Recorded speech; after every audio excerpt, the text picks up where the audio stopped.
Hey, I'm Steve, the owner of Vero Linens, and in this video we're going to explain what you should be looking for when purchasing your next down comforter.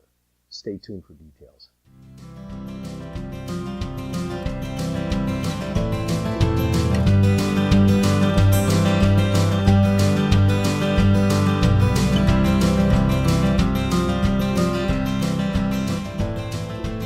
Down comforters come in a variety of different styles, and some of these construction styles are better than others. So here's a couple of them.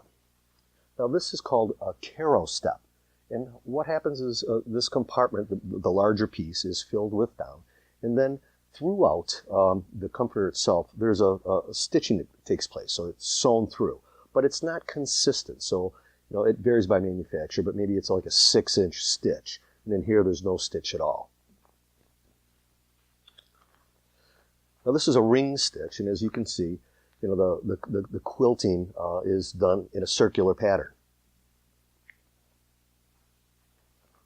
There's also a channel quilt or down comforter, and that channel quilt, I don't have a sample, but we've got a photograph here that you can see.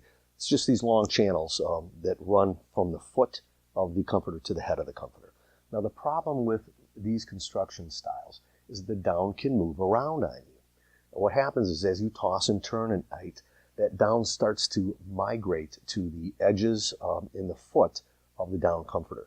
Now that can be remedied by shaking it out and redistributing that down again, but it's really it's an extra maintenance step that's not required. So there's some other comforters that do a better job at it.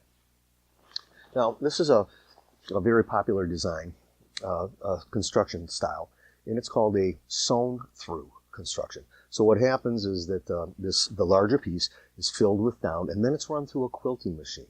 What happens with the quilting is it closes up this compartment, so the down will never move from this compartment to this compartment. But here's the drawback on it. As you can see, in the actual quilt line, there's no down, and in this valley, there's far less down. So what this can do is create cold spots in your down comforter. Now here's the preferred construction. It's called a baffle box. And what happens is these compartments, each one of these compartments has a sidewall in it. So we have a three-dimensional rectangle.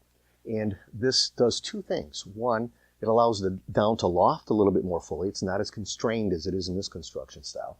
So it lofts a little bit more fully. That traps air. And air is what provides the insulation. Down doesn't generate heat, it just holds in body heat. But in addition to that, there's no cold spots in it. So it's almost seamless between these compartments. Now this construction style does cost a little bit more, but we think it is worth the extra cost. Now if by chance you happen to be looking for a down comforter, please give us some consideration. If you click on this link right here, you'll be redirected to our down comforter page where we identify the 3 different weights of down comforters that we offer.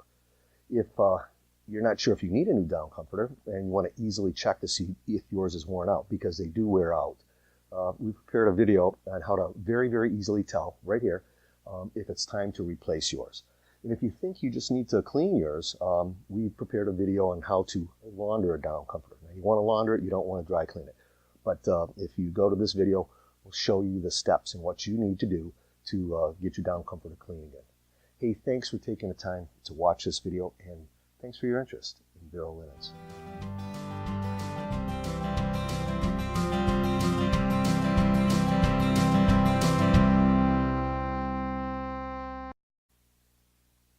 Hey, I'm Steve, the owner of Vero Linens, and in this video we're going to explain what you should be looking for when purchasing your next down comforter. Stay tuned for details.